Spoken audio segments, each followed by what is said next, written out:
Il a été arrêté alors qu'il était en reportage avec Radio France. En fait, il était dans le centre du pays, près de Kiev. Il a voulu en profiter pour aller voir sa famille. D'accord. Et il a fait l'objet d'un mitraillage, en bonne et due forme, des dizaines d'impacts de balles sur sa voiture.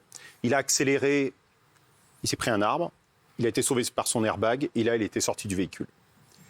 Et les fixeurs, c'est des gens qui sont des assistants des journalistes. Les journalistes ne pourraient pas travailler sur place. Les spectateurs exactement. Oui. Alors, en fait, quand un grand reporter part sur un terrain aussi compliqué que celui-là, oui.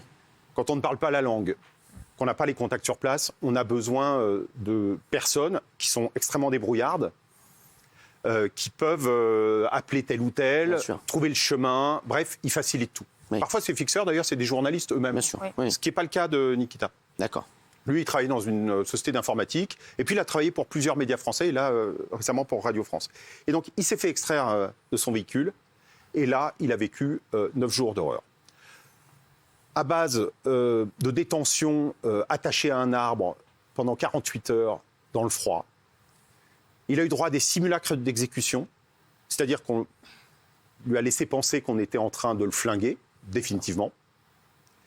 Il a été torturé. On lui a passé un couteau sur la joue en le remontant vers l'œil. Et il a eu droit à des électrodes, torture à l'électricité. Il a été séquestré, pardon, et j'en passe, je ne raconte pas tout, mais les scènes sont vraiment horribles. Il a été séquestré dans une cave avec d'autres co-détenus remplis d'eau. Bref, c'est un miraculé. Alors comment il s'en est sorti ?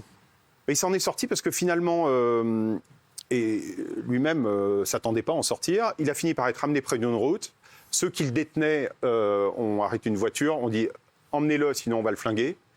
Et lui, quand on lui a demandé « mais pourquoi ils ne vous ont pas tué ?»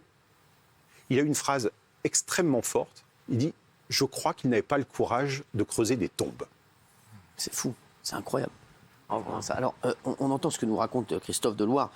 C'est complètement fou. Et moi, l'article publié dans Reporters sans frontières est incroyable. Vous dites, il relève son bonnet, la lame d'un couteau, comme vous avez dit, effleure son œil, descend le long de sa joue. Il menace de lui couper le visage.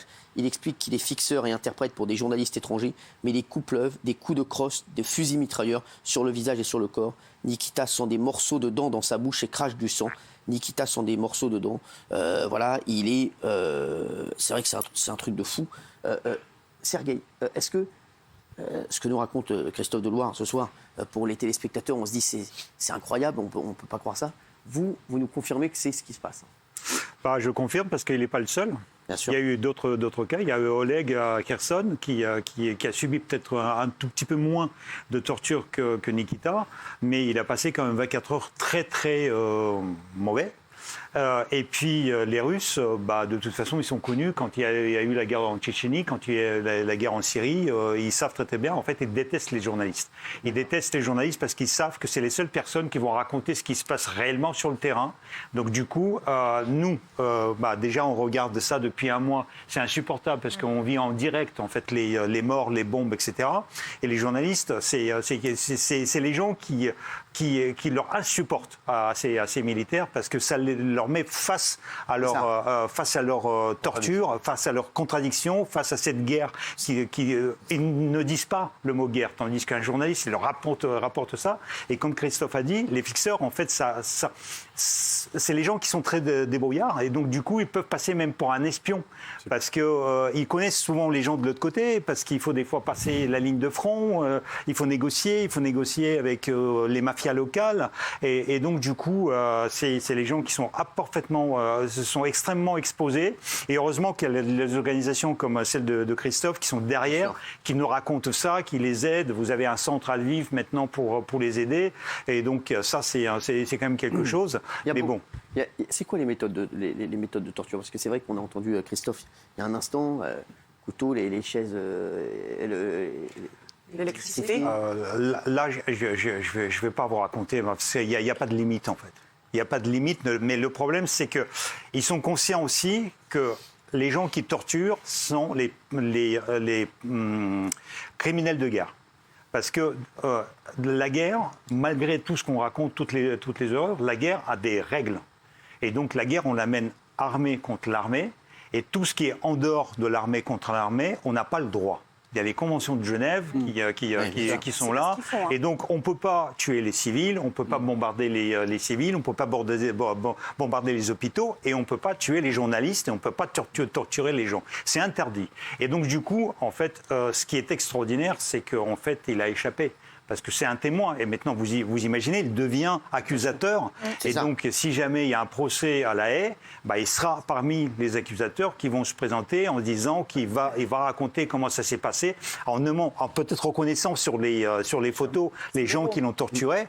Et donc, du coup, moi, je suis même étonné qu'il le relâche. Oui, La Haye, c'est la ville aux Pays-Bas où il y a la Cour pénale internationale, cette grande juridiction internationale. Et on a déposé 2 plaintes déjà depuis le début du conflit pour les bombardements des tours de télévision, qui sont des objectifs civils. Elles n'avaient pas d'objectif ou d'usage militaire, pour les journalistes qui sont ciblés, et ça, il y a eu beaucoup de cas d'équipes de télévision de différentes nationalités qui ont fait l'objet de tirs délibérés, alors même qu'elles sont identifiées de manière extrêmement claire comme journalistes. Et donc, on va transmettre aussi ces éléments sur Nikita à la Cour pénale internationale, à son procureur. Alors, dans l'article, on va le relater encore une fois, vous nous avez parlé tout à l'heure de fausses exécutions. Les soldats le jettent dans un fossé à côté d'un chien mort et le soumettent à un simulacre d'exécution. En fait, un soldat prétend vouloir vérifier que son arme fonctionne. Le coup de feu effleure la tête de Nikita. Ça, c'est arrivé plusieurs fois, ce genre de simulacre d'exécution. Lui, il en a eu 2. Enfin, l'autre était vers la fin de sa détention. Il a cru là aussi qu'il allait y passer. Mais c'est aussi une manière, pour ceux qui font ça, probablement, de passer un message à tous les autres. C'est ça, c'est la terreur. Vous avez intérêt à vous calmer. C'est une question que j'allais poser. Dans quel but ? Dans la mesure où, quand on torture, normalement, un ennemi, c'est pour obtenir des informations, par exemple, qui pourraient aider à tuer plus l'ennemi. Là, ils sont torturés gratuitement. Là, c'est pour du terrorisme. Non, pas gratuitement. C'est pour terroriser tous les gens qui restent, qui vont faire ce boulot, qui vont entendre... C'est pour ça qu'ils restent vivants. C'est ça. À la limite, c'est peut-être ça qui lui a sauvé la vie. Ouais. Nikita, il va passer donc près de 3 jours attaché à des arbres dans la forêt.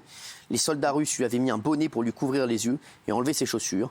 Vous dites, un soldat remonte son pantalon à la jambe droite jusqu'au genou. Un autre lui assène des chocs électriques. La vue bouchée, le visage collé au sol.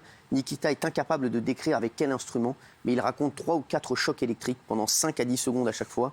La douleur est telle que chaque seconde semble une éternité. Les 2 autres civils qui l'accompagnent sont également torturés. Donc ils étaient au moins 3 à ce moment-là avec lui. Que sont devenus les... Il y en a un qui est hospitalisé, gravement blessé, l'autre dont on ignore exactement où il est. Nous, alors, il y a un récit, et puis on a corroboré.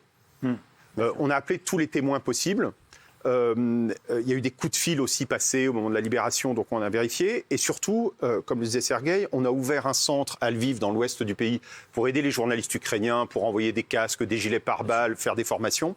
Et grâce à ce centre de Lviv, on a pu être présent aussi lors de l'examen médical. Et l'examen médical a permis de relever des traces qui correspondent à ce que vous venez de dire sur l'électricité.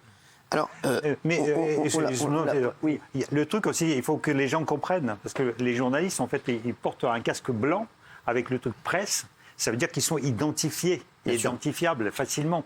Et en fait, les gens qui les enlèvent, ils le font exprès. Ça veut dire que c'est pas une faute. C'est pas juste ils sont trompés. Alors pourquoi on dit que là, il a été soupçonné d'espionnage, ce qui est ressorti du témoignage de Nikita, c'est ça. C'est ça.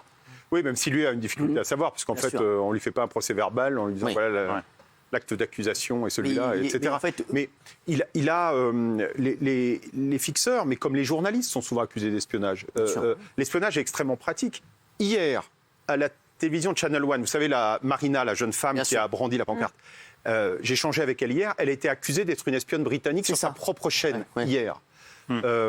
Aujourd'hui, nous avons fait une conférence de presse avec une autre journaliste de la même chaîne, journaliste célèbre qui a présenté les grands journaux, qui est la figure, et qui, pour la première fois, a raconté ce qu'étaient les médias de propagande de l'intérieur. Elle a vraiment, c'est le destin d'une femme qui a basculé.